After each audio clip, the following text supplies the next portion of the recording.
Assalamualaikum warahmatullahi wabarakatuh. Hai semuanya, masih semangat untuk belajar dari rumah? Semoga semuanya masih dalam keadaan sehat ya. Oke, hari ini kita akan belajar mengenai limit fungsi trigonometri. Oke, ayo kita simak materi dan contoh soalnya. Oke, hai semuanya. Sekarang kita akan belajar mengenai limit fungsi trigonometri. Oke. Nah, ini adalah materi pelajaran kelas 12. Di kelas 11 kalian sudah belajar limit fungsi aljabar. Nah, sekarang kita bikin dulu ya peta konsep untuk materi limit fungsi trigonometri. Limit fungsi trigonometri ini kita bikin terbagi dua. Yang pertama, kita dapat menyelesaikan limit fungsi trigonometri menggunakan metode substitusi.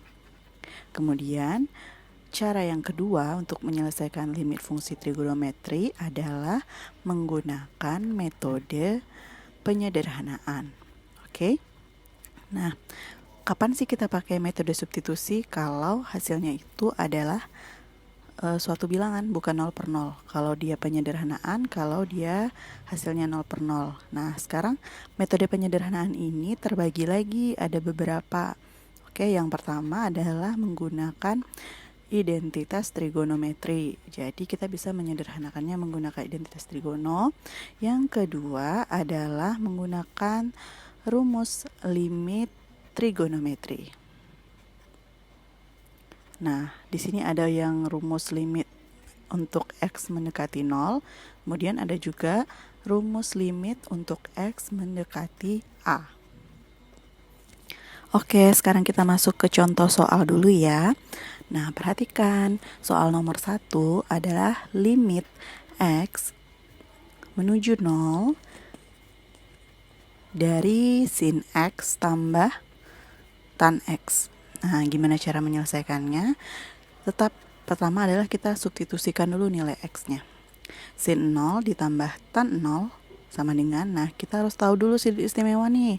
Sin 0 berapa? Sin 0 adalah 0, tan 0 adalah 0, maka hasilnya adalah 0. Kalau 0 berarti ini bisa diselesaikan menggunakan metode substitusi. Kalau dia hasilnya adalah 0 per 0, baru kita bisa beralih ke metode penyederhanaan. Oke, soal selanjutnya, limit X menuju V per 2 sin 2X per cos X. Nah, sekarang V per 2 itu sama dengan 180 per 2, berarti 90. Nah, sekarang langkah pertamanya adalah, ini kalau kita substitusikan nilai dari 90 X-nya, maka kita cek dulu ini hasilnya 0 per 0 atau bukan. Nah, sin 2 kali 90 per cos 90. Nah, berarti ini jadinya adalah sin 180 per cos 90. Nah, sin dari 180 kan 0, kemudian cos dari 90 juga 0. Jadi ini bentuknya kalau disubstitusi hasilnya jadi 0 per 0. Nah, kalau dia 0 per 0 kita menggunakan metode penyederhanaan ya. Nah, sekarang kita pakai identitas trigono. Oke, karena sin 2X itu sama dengan 2 sin X cos X. Kita pakai rumus sin 2A itu ya. Berarti di bawahnya jadi cos X. Nah, sekarang kita sederhanakan cos X-nya. Nah, ini jadinya adalah 2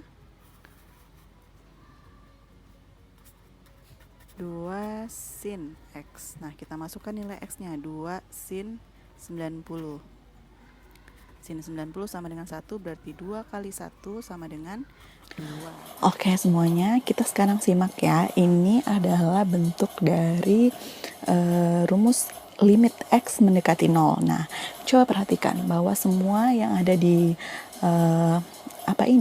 rumus-rumus limit ini adalah limit-limit yang untuk bentuk fungsi trigonometrinya itu adalah sin dan tan. Jadi dalam limit trigonometri, kalau dia ada sin, tan, kita tidak perlu ubah, kita gunakan saja rumus limit X menuju 0. Nah, Kalau dia misalnya ada cos, ya kita harus ubah. Gimana caranya? Kita menggunakan identitas trigono. Jadi, kapan sih harus diubah? Itu kalau fungsinya ada cos. Tapi kalau tidak ada cos, sin dan tan, kita lihat rumus yang ada di sini, kita tinggal ambil koefisien dari x-nya. Oke, untuk lebih pahamnya. Oke, kita lanjutkan soal selanjutnya, yaitu nomor 3 ya. Limit x menuju 0 dari fungsi sin 3x dikurang sin 2x per 4x. Nah, sebenarnya tetap ya, kita harus masukkan dulu nilai nolnya. X sama dengan 0, apakah hasilnya 0 per 0. Nah, sekarang anggap aja kita sudah tahu di hasilnya 0 per 0. Nah, sekarang kita jabarkan jadinya sin 3x per 4x dikurang sin 2x per 4x. Karena ini kan penyebutnya sama-sama 4x.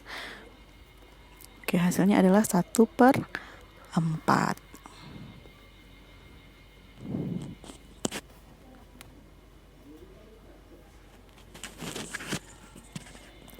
Nah, yang ini oke, hai. Kemudian kita lanjutkan nomor 4 ya. Soal nomor 4 adalah limit x menuju 0 dari fungsi 3x tan 2x per 1 dikurang cos 6x. Nah, ingat kalau dalam rumus trigono x mendekati 0 itu yang ada rumusnya cuma sin dan tan. Berarti kalau ada cos, kita harus ubah dulu cosnya menggunakan identitas trigono. Nah, sekarang lihat polanya. 1 kurang cos 6x itu sama dengan 2 sin kuadrat 3x. Dari mana?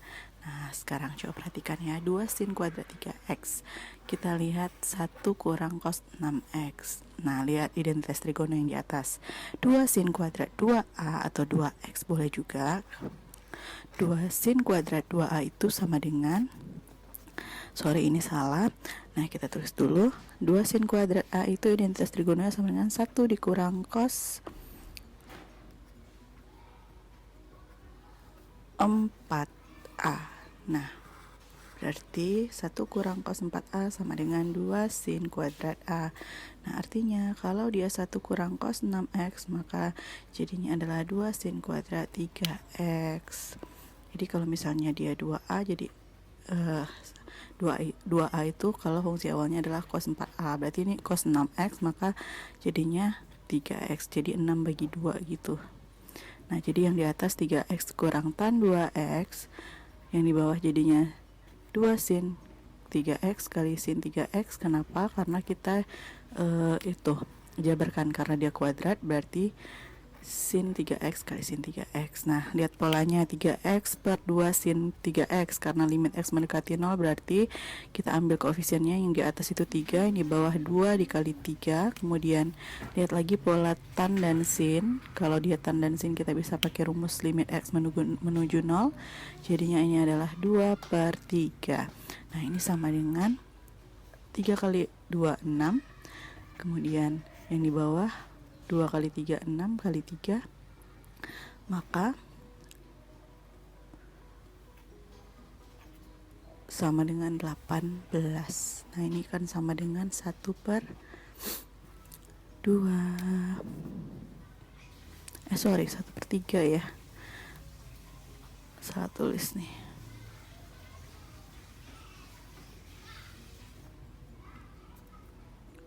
Oke, kita lanjut ya. Soal berikutnya adalah soal nomor 5, yaitu limit x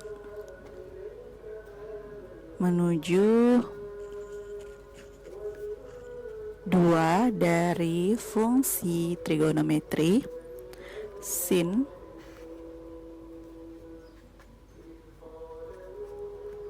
3x kurang 6 per x kuadrat tambah 2x kurang 8. Nah, sekarang di sini x mendekati a, berarti yang kita pakai ya. Nah, kalau dia x mendekati a, kita harus bikin sedikit perubahan bentuk dulu. 3x kurang 6x itu sama-sama faktornya 3. Jadi 3 dikeluarin, jadi 3 kali buka kurung x kurang 2. Berarti kan 3 kali x sama dengan 3x, 3 kali 2 sama dengan 6. Kemudian yang bawahnya ini kita faktorkan. X kuadrat ditambah 2x kurang 8. Jadi faktornya adalah x kurang 2 dikali x tambah 4. Nah, lihat yang atas adalah 3 x kurang 2. Dengan x kurang 2 nya kita sederhanakan jadi tinggal sin.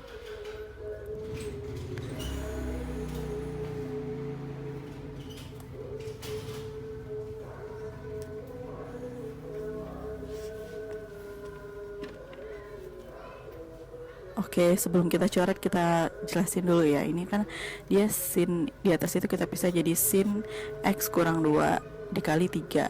Nah, yang di bawahnya per x kurang 2. Kemudian yang 3 tadi kita pasangkan dengan x tambah 4. Maka ini jadi bentuknya adalah 3 per x tambah 4. Kita masukkan nilai x sama dengan 2. Jadinya adalah 3 per 2 tambah 4. Jadi sama dengan 3 per 6. Jadi kita ubah bentuknya, kita jabarkan gitu.